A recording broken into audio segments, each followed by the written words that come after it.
Olá, somos a terceira equipe e faremos a apresentação do conteúdo da unidade 4, que tem como tema a narração, o tempo.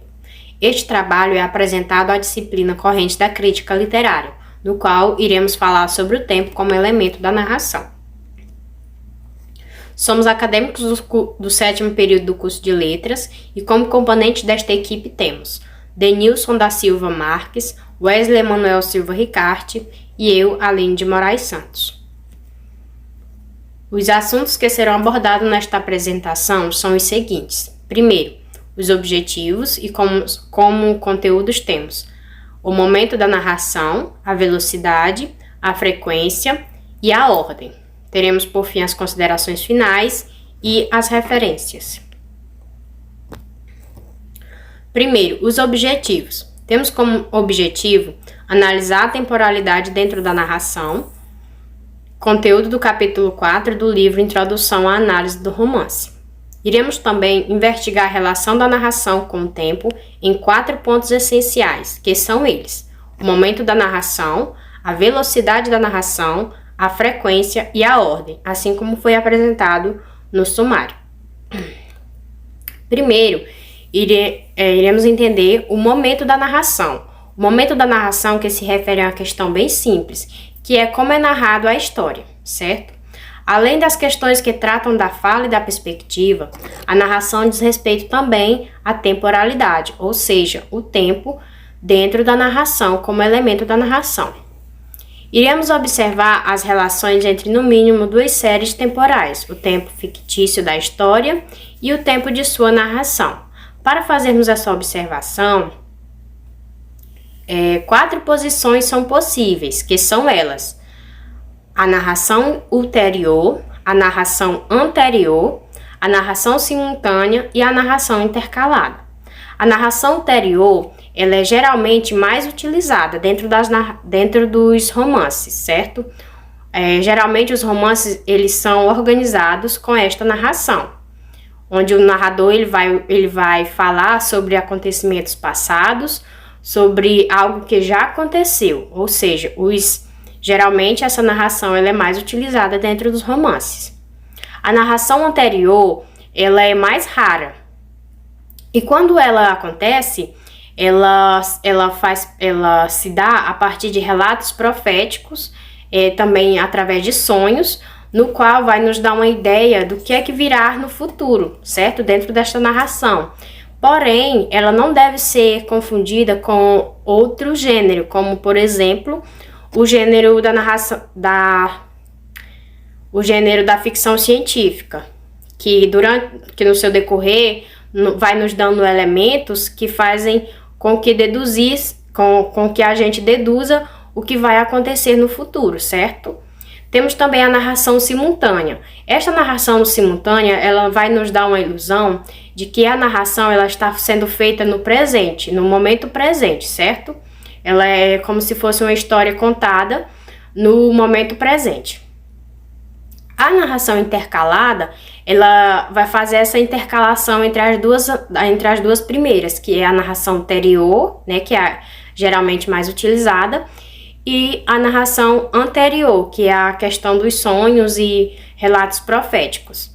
Ela vai fazer essa intercalação entre as duas, e por isso ela tem vários tempos e ações, que ela faz essa intercalação. Então, essas são as 4 posições que são possíveis dentro do momento da narração, certo? No qual o narrador ele vai utilizar estes elementos para fazer a situação do tempo dentro da narração. Sobre velocidade. A velocidade da narração no tempo. Bem, gente, a velocidade é o consenho entre a duração fictícia dos acontecimentos em anos, meses, dias e horas, e a duração da narração, ou mais exatamente da revitalização do discurso, em números de páginas ou linhas. Explicando de uma forma simples, a velocidade ela é muito relativa. Relativa ao quê? Relativa ao que o autor quer mostrar na história. Por exemplo, ele não vai seguir uma ordem certinha, assim, linear na história.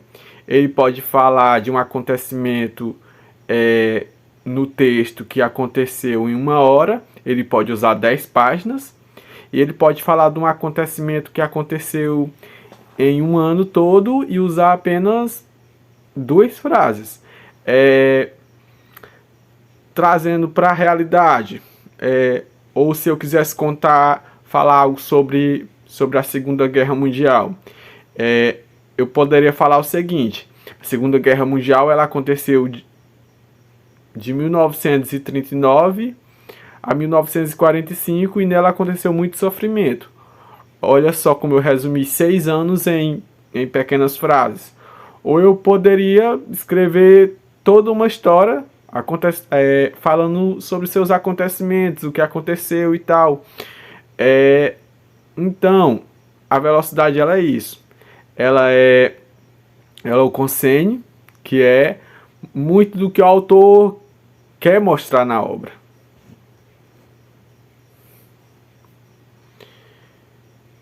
Agora aqui temos uma citação de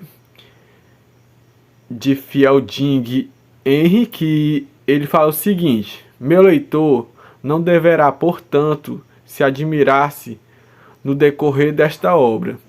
Encontrar alguns capítulos muito curtos e outros muito longos, alguns que abranjam apenas o tempo de um só dia e outros o de anos. Em resumo, se minha narrativa parece, às vezes, não sair do lugar e outras vezes voar, pois sendo, na realidade, fundador de um novo território literário, tenho toda a liberdade de ditar as leis que me agradam nessa jurisdição. Ou seja, gente, ele explicita aqui muito bem, fala de forma bem simples, que a velocidade da narração dele, como ele vai contar a história, depende de muito o que ele quer mostrar.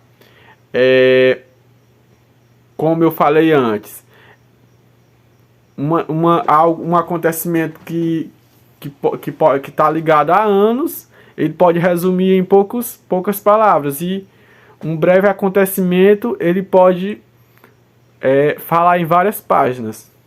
Abordagens metódicas. Para aquele que analisa a narrativa, pois, bastante simples refletir sobre o ritmo de um romance, suas acelerações e desacelerações. Bem, gente, vocês viram que a questão da velocidade aí ela é algo bem simples, relativo ao que o autor quer. Ela não segue uma linha linear de horas, semanas, meses e anos. O foco é o que o autor quer colocar em sua obra. Se é uma fala, se é um momento. E naquele momento ele vai estender aquilo ou não, dependendo da sua vontade.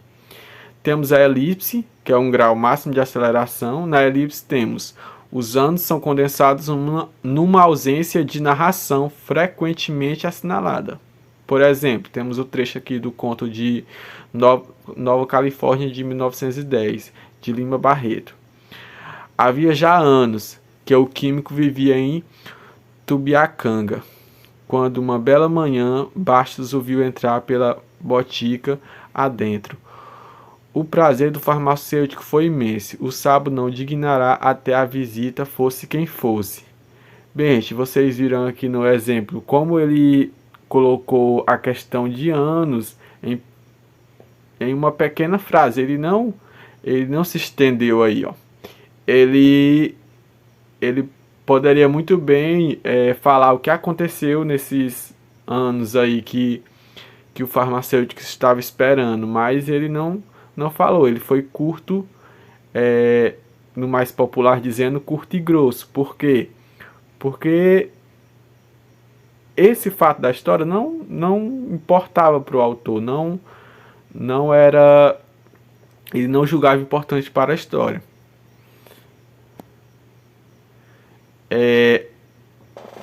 Aqui, ó, mais a questão da elipse, mas em alguns momentos a elipse pode acontecer em tempos longos da ficção. é o que acontece em discussões de diálogos que instaram uma impressão de igualdade entre a duração de ficção e duração de narração. Bem, gente, esse é um dos poucos momentos onde a elipse ela é acontecida em longos momentos, porque é um momento de fala, um momento ali de interação entre os personagens, onde dá para ver uma sequência assim mais, digamos que concreta, do tempo que as pessoas estão falando, e a gente está vendo o tempo como ele é, e não como o autor coloca. A frequência.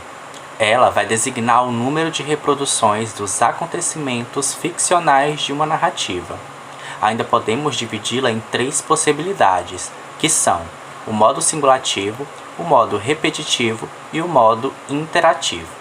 Helter, em sua obra, fala que o modo singulativo vai se tratar da forma mais básica, ou seja, se um acontecimento ocorre apenas uma vez, ele será narrado apenas uma vez. Por outro lado, o modo repetitivo tende a narrar diversas vezes algo que ocorreu apenas uma vez. Esse modo é bastante utilizado para análise psicológica das personagens, para entender as manifestações, manipulações e efeitos que esses acontecimentos causam dentro da narrativa. O modo interativo, por sua vez, narrará apenas uma vez acontecimentos que ocorreram diversas outras vezes. Nós vamos agora ver uma passagem de Madame Gervaisais que ilustra bem esse modo. No dia seguinte desta grande jornada cansativa, Madame Gervaisais começava uma vida regular, uniforme, uma vida entrecortada de pequenas compras, de passeios, nos quais ela não se apressava. Desperta, vestida às 8h30 para usufruir da manhã, ela fazia uma caminhada de aproximadamente 2 horas, antes do calor e do fogo do dia. Aqui vocês percebem que vários acontecimentos foram narrados apenas uma vez. Então esse se trata do modo interativo. Sobre a ordem, nós estamos habituados à narração linear, que é aquela que conta os fatos de acordo com sua ordem cronológica lógica, em alguns casos sem anacronias narrativas.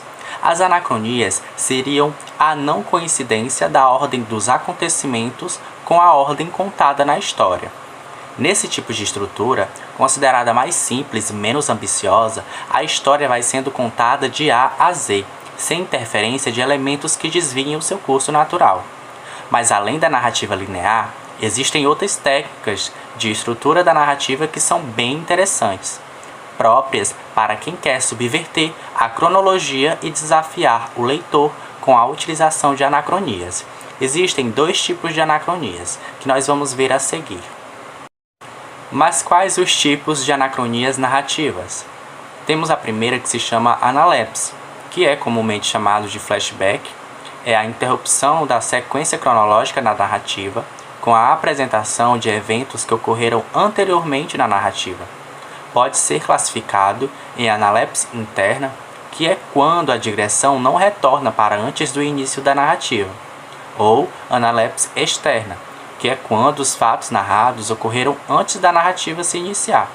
Um exemplo desse tipo de anacronia está presente na obra Memórias Póstumas de Brás Cubas, do autor Machado de Assis, onde o mesmo já inicia sua obra falando de seu óbito, de como ocorreu o seu óbito.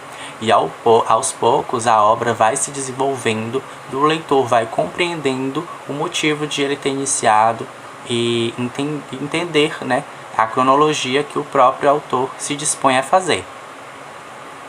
A segunda anacronia, ela será a prolepse, também chamado de flash forward.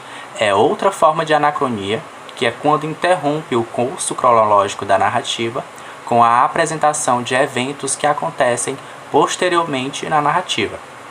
Pode ser classificado do mesmo modo que a analepse, prolepse interna, que é quando a antecipação é de acontecimentos que não ocorrem depois do fim da narrativa, e prolepse externa, que é quando os fatos narrados ocorrerão depois do final da narrativa. Então, é como se fosse um spoiler, né, do que ainda aconteceria. Considerações finais. Constatamos que a reflexão sobre as formas e meios dos quais a linguagem se realiza é um dos resultados de uma visão ampla, responsável e diversa quando se trata da criticidade de uma narração. Portanto, é possível perceber que se faz necessário o conhecimento do processo de estruturação de uma narrativa, já que isto é de grande importância para a compreensão e análise de um texto. E estas são as nossas referências.